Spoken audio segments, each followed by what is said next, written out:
sale aquí al descubierto. Fijaos, fijaos, fijaos. ¿Qué tal, amantes de las herramientas? ¿Cómo estáis? Espero que estéis muy bien. Yo estoy súper feliz de traeros más experimentos eléctricos, esta vez para tratar de forma didáctica el tema de los condensadores y los capacitores. Vamos a poder ver qué diferencias hay entre ellos, cómo es un condensador por dentro, cómo se comportan en corriente continua, en corriente alterna, en fin, un sinfín de cosas que os va a venir muy bien. Aquellos que ya tengan un bagaje para refrescar y aquellos que no sepan del tema, pues os va a venir muy bien para aprender y avanzar en vuestro camino eléctrico. Por lo tanto, vamos a comenzar desarrollando la primera pregunta de ¿qué es un condensador? Bueno, un condensador puede ser dos elementos conductores cualesquiera, separados por un material dieléctrico. Eso de dieléctrico viene a ser un aislante, que puede ser aire, cerámica, poliéster, me da igual, de permitividad epsilon, el símbolo epsilon, que ahora veremos qué es eso de la permitividad, tranquilos, el cual evita que se produzca un cortocircuito entre los dos elementos conductores de dicho condensador. Bueno, sí, explícame qué es eso de la permitividad, porque no me gusta avanzar con dudas. Bueno, pues a mí tampoco, por eso te lo voy a explicar. La permitividad es un parámetro físico que tienen los materiales que describe cuántos son afectados por un campo eléctrico. Eso sí, lo del campo eléctrico lo vamos a desarrollar a continuación en profundidad, ¿de acuerdo? De momento quedaros con eso.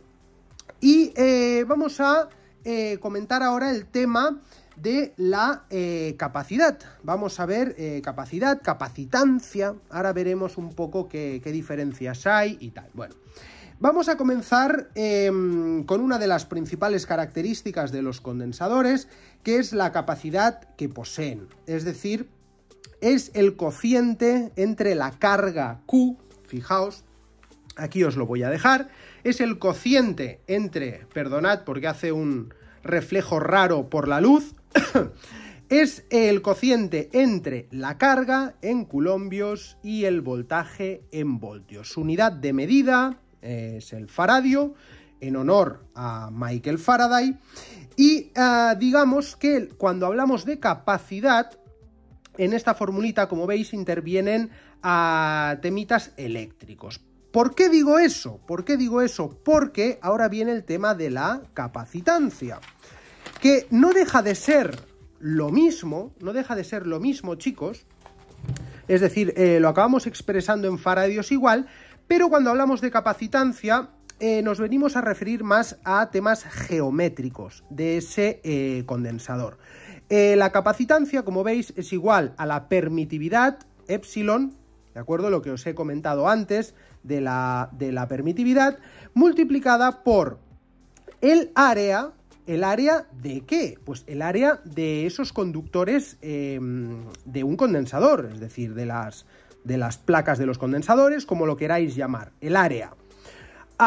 Y como veis aquí dividiendo, fijaos la importancia que tiene la distancia de qué, pues entre esas dos placas conductoras, entre esos dos conductores de un condensador. Fijaos que aquí cuanto mayor sea la distancia entre las placas de un conductor, entre las placas de los conductores, fijaos, aquí tenemos un condensador de 1000 microfaradios, aquí esta franja de aquí nos indica el polo negativo.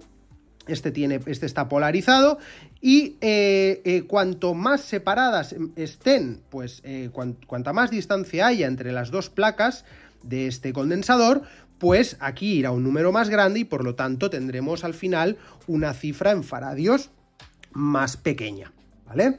Bueno, dicho esto, vamos a comentar lo siguiente. Vamos a comentar cómo dos conductores separados por aire, es decir, por un dieléctrico. Os voy a presentar aquí la otra hojita que os he preparado para que lo entendáis.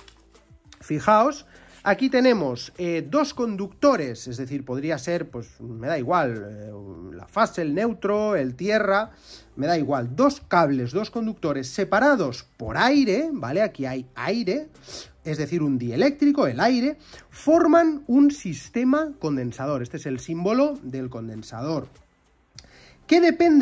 cuya capacidad dependerá de la permitividad eléctrica, como he dicho antes, del medio y del radio y separación de los conductores. Fijaos que, como menciono, el tema de la separación y el radio por el tema del área, ¿vale? Todas estas cosas no me las invento, las saco de libros, de temarios, pues de la carrera y tal.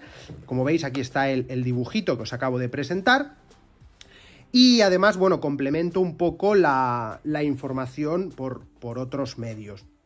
Entonces, vamos a dar paso con ello al primer experimento para que podáis comprender dos cosas.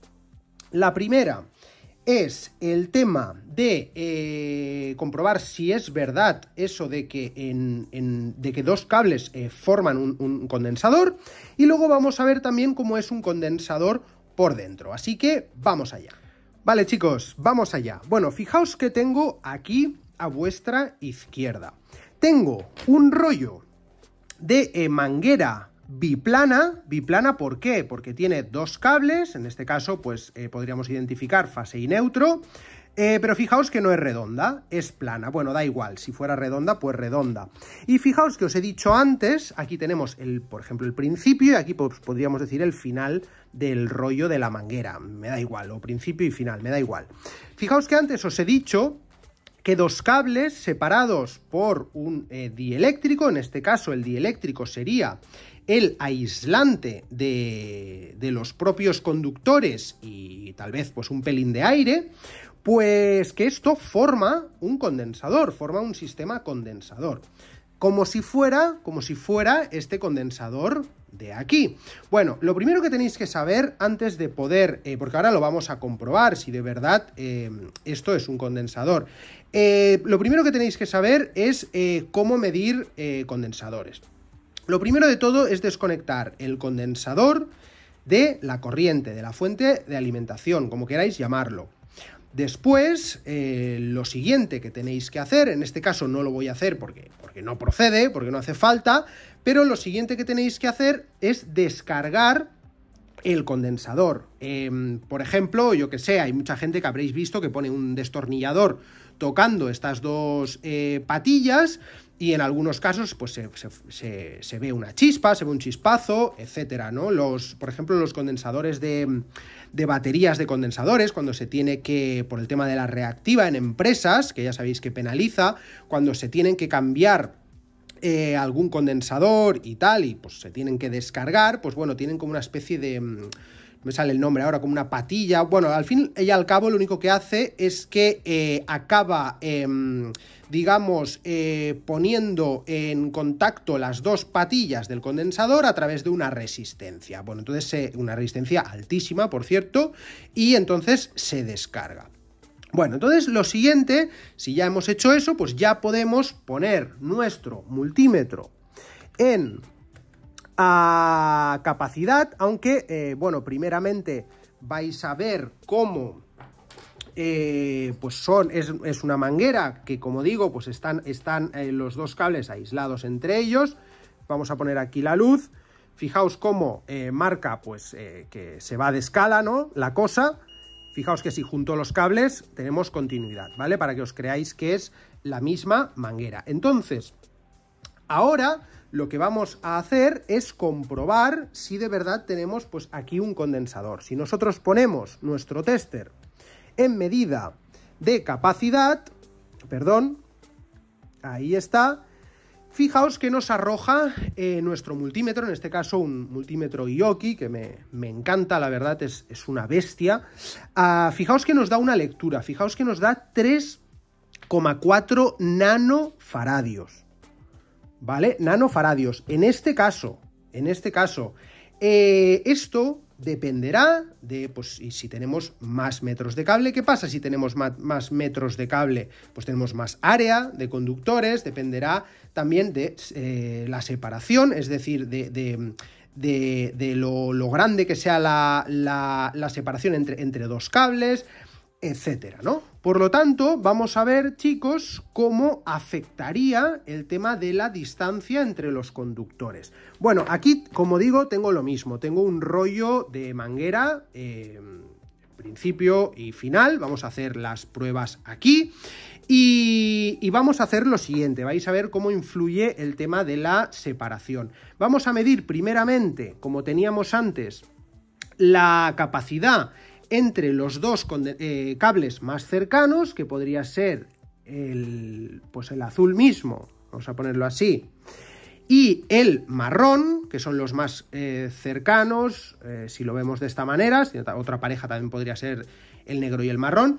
Fijaos que ahora tenemos 1,62 nanofaradios, pero si yo hago lo siguiente, si yo ahora cojo los dos extremos, es decir, donde hay más separación entre el azul y el negro, fijaos la cosa, fijaos cómo disminuye. Bueno, pues de esta forma hemos visto ya, hemos demostrado, hemos comprobado estas cosas. Espero que se os queden a vosotros, pero que de todas formas lo reproduzcáis en vuestras casas para afianzar todavía más conceptos. Hemos demostrado el tema de la distancia. Entonces vamos a demostrar también ahora el tema del área, que he dicho que el área también influye. Pues fijaos que aquí, en este trocito de aquí, bueno, vamos a volver a medir aquí en la manguera esta biplana la capacidad que teníamos. Fijaos, ahí. Fijaos que teníamos 3,4 nanofaradios y fijaos ahora, pues fijaos como en esta manguera que es más cortita, como tenemos aquí menos área de conductores, es decir, respecto al rollo este de manguera. Si nosotros medimos ahora la capacidad, pues lógicamente tendremos un condensador más pequeñito. Fijaos, 0,058 nanofaradios. Entonces, bueno, pues ya hemos aclarado un temita más. Bueno, vamos a ver ahora cómo es un condensador por dentro. Uno como estos, por ejemplo, yo ya me he tomado la molestia de diseccionarlo. Fijaos, aquí lo tengo.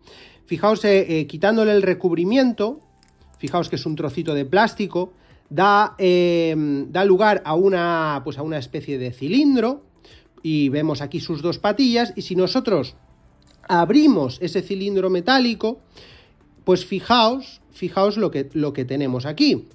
Fijaos lo que tenemos aquí. Vamos ahora a desplegar este rollo. Esto es un rollo.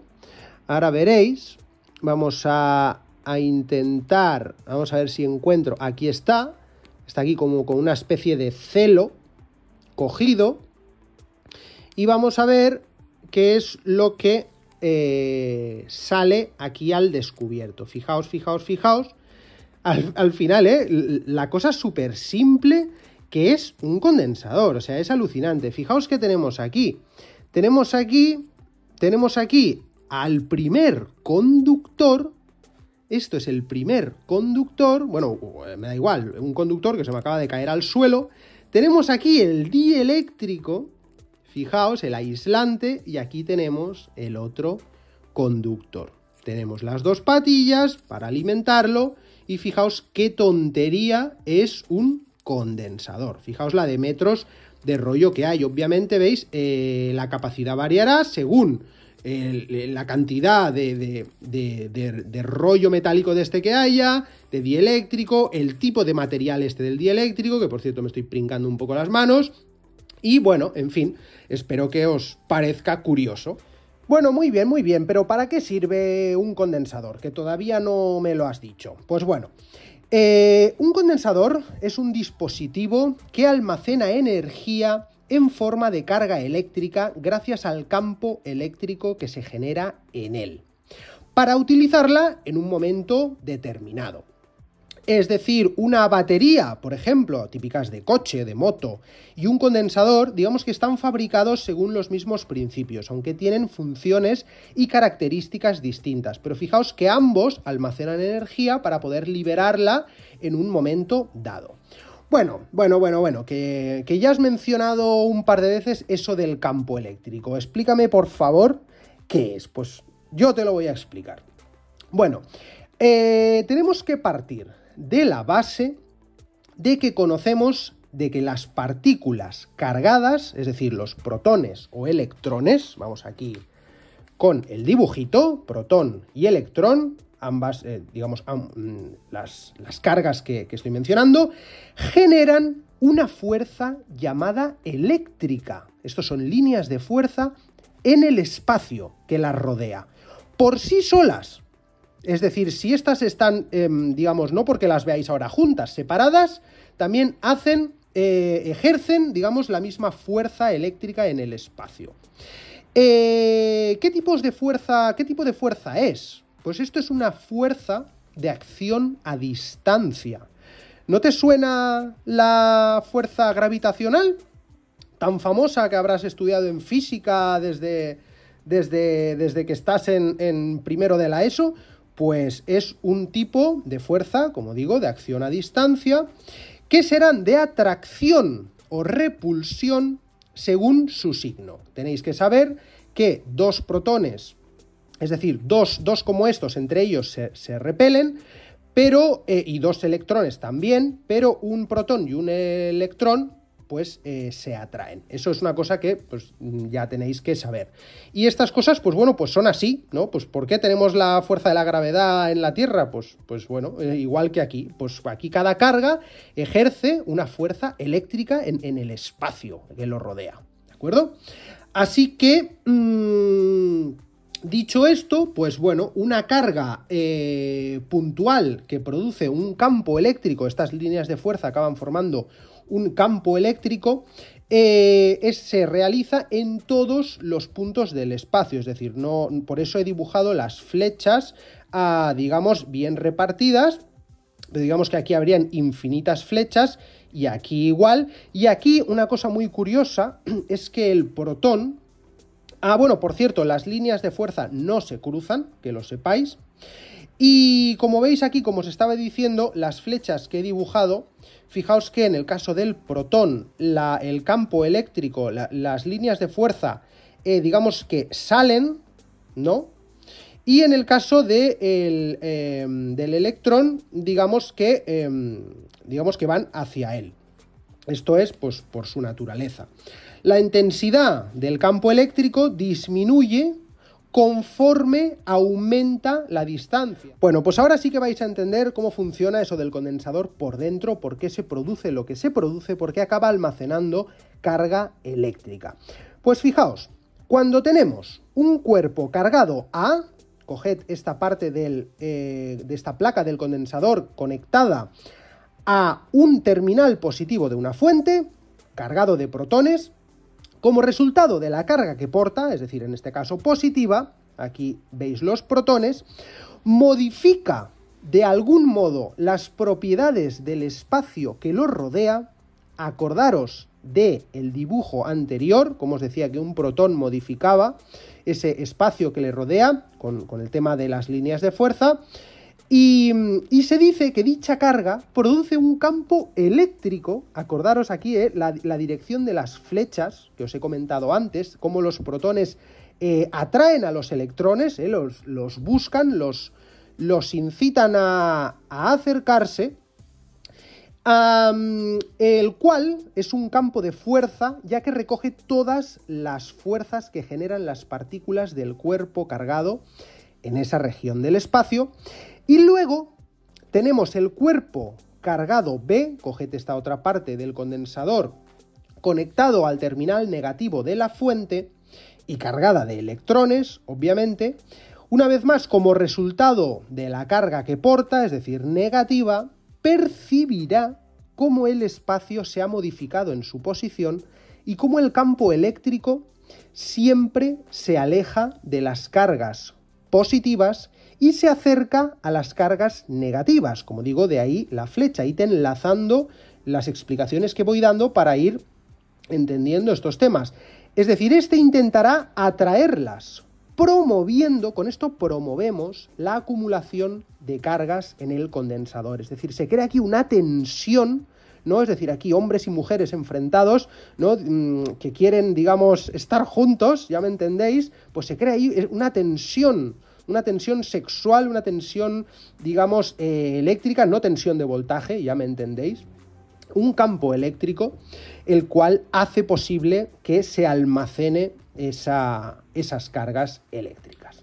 Vale, chicos, bueno, vamos a dar paso a la siguiente pregunta, y es ¿cómo funciona un condensador en corriente continua y en corriente alterna? Porque habrá alguna diferencia. Vamos a comenzar con la corriente continua. Bueno, cogiendo la explicación que os acabo de dar ahora mismo, cuando se aplica una diferencia de potencial, es decir, cuando ponemos en marcha esa fuente para, digamos, entre las dos placas conductoras del condensador, la placa con falta de electrones pues atrae a los electrones de la lámina contraria, como habéis podido ver, es decir, los electrones se mueven desde el terminal negativo de la fuente hacia la placa conectada al terminal positivo, el flujo de electrones, y en el espacio comprendido entre los dos elementos conductores del condensador, además del dieléctrico, aparece, como decía, ese campo eléctrico que cierra el circuito, entre comillas, cuando se somete a un voltaje, cuando se le somete a un voltaje, permitiendo así la acumulación de carga eléctrica y, por lo tanto, pues energía eléctrica. Y cuando los átomos de las láminas conductoras no admiten más exceso o falta de electrones, pues estos ya dejan de moverse, por lo que la corriente se detiene, y hasta ahí. Bueno, claro, en corriente continua es muy sencillo, porque la frecuencia es de 0 hercios, y por lo tanto, pues bueno, ahí acabaría la cosa. Entonces ahora damos paso al tema de cómo funciona en corriente alterna. Pues una vez más, teniendo en cuenta lo anterior, en corriente alterna, el condensador, que es mejor hacer referencia a él como capacitor, por el efecto capacitivo que produce, que ahora veremos, es decir, el experimento anterior y tal, extrapolando también a ese tema de las tensiones fantasma y tal. Lo que pasa es que ahora no he querido ya mezclar temas, pero podéis encontrar explicación a muchos de esos temas. Bueno, como decía, hay que tener en cuenta que con una frecuencia de 50 hercios, es decir, donde la tensión es positiva 50 veces por segundo y negativa otras 50, es decir, cambia 100 veces por segundo, el capacitor se carga y se descarga continuamente. Fijaos, ¿no? Si cogemos esa onda senoidal, concretamente se carga y se descarga 100 veces por segundo. Es una pasada. Y ahora vamos a dar paso a la tablet para poderos explicar un tema muy interesante de la onda senoidal, que es el siguiente. Vale, chicos, ya estamos aquí en la tablet, que me encanta porque me puedo explicar muy bien aquí. Bueno, como decía, aquí, escuchadme primero. Cuando el condensador se carga, la onda de la corriente coincide con la de la tensión del circuito. Hasta ahí todo bien, es decir, en el proceso de carga, en esa parte del ciclo de la senoidal, pues ahí coincide, ¿no? Tensión y corriente. Pero ¿qué pasa en esa parte donde se descarga? Es decir, cuando desaparece la tensión. Pues hay que tener en cuenta que la corriente de descarga es posterior a la del circuito, provocando así un desfase en la onda de corriente en forma de adelanto respecto a la de la tensión, concretamente 90 grados o un cuarto de periodo. Es decir, claro, obviamente, cuando la corriente, digamos, se descarga, eso ocurre después de que desaparezca la tensión. No sé si lo acabáis de ver. Como digo aquí, pues fijaos en esta gráfica que tenéis aquí, fijaos cómo, una vez más, como en el vídeo anterior de las bobinas e inductores, que si no lo habéis visto, junto con son bases de la electricidad que tenéis que interiorizar muy bien. Una vez más, aquí tenemos digamos, una gráfica de intensidad y voltaje las ondas de las senoidales de la intensidad y voltaje respecto del tiempo, fijaos aquí, ¿no? Aquí, como decía, pues 0 grados es equivalente a 2pi, bueno, estos ya son temas matemáticos básicos. Fijaos cómo se produce como pongo aquí, la curva de voltaje está retrasada respecto a la de la corriente 90 grados. No van en fase, ¿vale? Que si fuesen en fase, como dije en el otro vídeo, sería así la cosa. Esto es ir en fase, pero en este caso no. Como veis, aquí tampoco las crestas y valles no se presentan juntos. Bueno, espero que haya quedado claro con la tablet. Pues de esta forma decimos que se producen cargas capacitivas, porque cuando el capacitor se descarga, la corriente de descarga se encuentra de cara con la corriente de carga, fijaos que es muy rápido, frenándola, surgiendo así una especie de resistencia al paso de la corriente, comúnmente conocida como reactancia. Bueno, vamos a dar paso a comentar las características de los capacitores. Comencemos con la capacitancia o capacidad, que ya sabéis que acabamos haciendo referencia a lo mismo, pero uno tiene en cuenta el tema desde una perspectiva y el otro de otra. Bueno, como decía, el tema de la capacidad, que es la relación entre la carga eléctrica Q almacenada en un objeto y el voltaje que lo causa, ¿no? Que su unidad era el faradio y tal, pero aquí digamos que tenemos que recordar que en cuanto a la capacitancia, que hacía referencia a lo mismo, pero teniendo en cuenta factores geométricos, pues el primero de ellos tenéis que recordar que era el área de las placas conductoras, que acababa dependiendo pues del área, ¿no? Esa capacitancia, de la distancia entre las placas y del material dieléctrico. Tenemos que recordar también el comportamiento resistivo debido a la resistencia de los elementos conductores utilizados en su fabricación, que bueno, aunque sea en poca medida, pues bueno, hay que tenerlo en cuenta. Y por último, un tema muy importante, que es el de la reactancia capacitiva. Como he comentado antes, que ya la he nombrado, lo de la reactancia.